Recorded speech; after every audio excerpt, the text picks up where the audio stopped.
Comment utiliser un mala? Aujourd'hui, dans cette vidéo, je vais te dévoiler deux façons, deux manières d'utiliser son mala. Mais avant, je vais t'expliquer ce que c'est. D'abord et avant tout, si tu ne me connais pas encore, je m'appelle Jade, je suis ton experte en lithothérapie pour t'aider justement à mieux comprendre l'énergie des pierres et à savoir comment les utiliser dans ton quotidien et pour ton mieux-être personnel. Et aujourd'hui, nous allons donc parler du mala et de comment l'utiliser. Si ce n'est pas déjà fait, je t'invite à t'abonner en cliquant sur le bouton juste en dessous puisque toutes les semaines, tu vas recevoir une nouvelle vidéo dédiée à cet univers merveilleux qu'est le minéral, la lithothérapie, les pierres.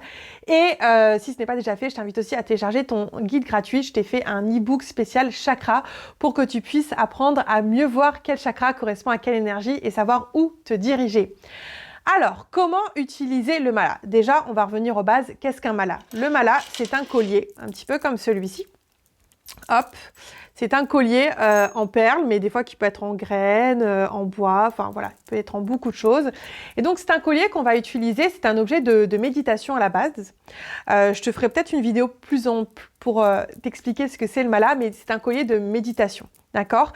Et on l'utilise un petit peu comme le chapelet qu'ont les chrétiens pour la prière. En fait, on retrouve son homologue un petit peu dans toutes les cultures et les religions. Là, c'est pas forcément un objet religieux, mais il peut l'être aussi. Et donc, il y a 108 perles. Et en fait, pourquoi il y a 108 perles? Parce qu'on va venir réciter 108 fois des mantras. Donc, c'est la première manière d'utiliser le mala, c'est justement de méditer avec. Et c'est comme ça que la tradition l'a voulu à la base, donc on l'utilise comme compteur. Donc tu vois, il y a 108 perles, alors un mala est vraiment noué à la main, donc je sais pas si tu vas voir, mais il y a vraiment des nœuds entre chaque perle, et le but c'est qu'on vienne vraiment égrener le mala, c'est-à-dire passer perle, hop, je sais pas si tu vas voir, passer perle après perle, en venant chanter un mantra, réciter un mantra, murmurer un mantra, se le dire dans sa tête. Et en fait, à chaque fois qu'on dit un nouveau, par exemple, typiquement, pour être plus clair, si j'ai envie de dire une affirmation en français, par exemple, je suis, on va dire, je suis ancré, ok? Ben, on va tout simplement passer par je suis ancré, je suis ancré, je suis ancré, je suis ancré. Vous voyez, et à chaque fois que je récite, je passe une perle. Et donc, quand j'ai fini tout le tour du mala et que je suis arrivée de l'autre côté, j'ai fini ma méditation. Donc, c'est un super objet pour ça. Moi, j'adore utiliser le mala justement pour méditer. Et je trouve que c'est un super outil pour méditer pour tout le monde. Pourquoi? Parce que pour les personnes qui débutent, souvent on peut avoir un problème pour méditer parce qu'il va y avoir trop d'informations dans notre tête et en fait on part trop vite, on n'arrive pas à rester centré.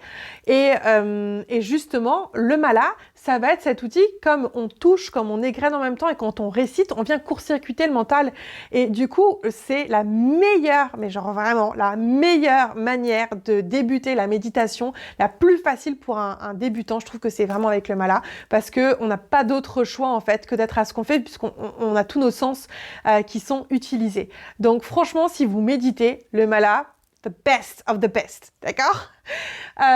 Et puis aussi, ce que je voulais vous dire, c'est que le mala, bien sûr, on va venir méditer en récitant, en égrénant à chaque fois perle après perle quand on est débutant, mais quand on est confirmé, c'est encore aussi très bien. C'est pas que pour les débutants, au contraire, parce que quand on est confirmé en méditation, on arrive à allier la puissance du minéral, de la pierre qu'on utilise, à la puissance, la vibration des mots, des sons, des mantras, à la puissance de la méditation. Vous vous rendez bien compte que ça fait trois choses qui se complètent et qui font qu'en fait, on peut avoir des résultats beaucoup plus profonds en fonction de ce que vous venez chercher. Donc, si vous avez un mala d'ancrage en bois fossilisé, que vous récitez des mantras d'ancrage et vous faites une méditation, voilà, tout ça avec cette attention-là, c'est juste... Voilà, c'est un cocktail d'une puissance incroyable. Donc, je vous invite dans ces cas-là à vraiment choisir des mantras en fonction de vos intentions et de savoir pourquoi est-ce que vous voulez le faire. Et moi, je vous avoue, j'en ai plusieurs en fonction justement de mes états, de ce que je veux travailler, comme les pierres en fait. Vous voyez, je vais aller piocher le jour J dans ce que j'ai besoin et de ce que j'ai envie de faire. Et puis ensuite, vous pouvez réciter des mantras. Alors, si vous voulez en savoir plus sur ce qu'on appelle cette méditation-là avec les malas, ça s'appelle la méditation japa. Si vous voulez en savoir plus sur la méditation japa, sur les mantras, ben, dites-le moi en commentaire, je vous en parlerai un petit peu plus. Et puis, je voulais vous dire aussi que Le mala, ça peut être, si vous voulez pas le porter pour la méditation, que vous dites ok, moi je veux juste le porter sur moi pour qu'il soit beau, c'est tout à fait possible. Moi, c'est la deuxième façon dont je l'utilise, c'est vraiment de venir soutenir mes énergies de la journée. C'est-à-dire que comme je vous l'ai dit, j'en ai plusieurs. Je me lève le matin et je vais me dire ok, de quoi j'ai besoin? Et là, je vais pouvoir aller chercher exactement l'énergie dont j'ai besoin pour me soutenir dans la journée. Et c'est beaucoup plus sympa que d'avoir juste un pendentif parce que c'est tout petit, donc pour rayonner, ça va être dur. Le mala, vu qu'il a 108 perles, ça fait un collier avec beaucoup de pierres sur soi. Et donc, du coup, on a beaucoup plus l'énergie des pierres et donc, ça le rend beaucoup plus efficace aussi. Moi, je vous avoue que c'est comme ça que j'ai découvert le mala à l'époque. J'étais encore salariée. J'avais un patron qui était un pervers narcissique et donc j'avais un mala en œil de tigre et je le mettais sous le t-shirt. Hein. C'était pas pour les autres que je le portais, c'était pour moi.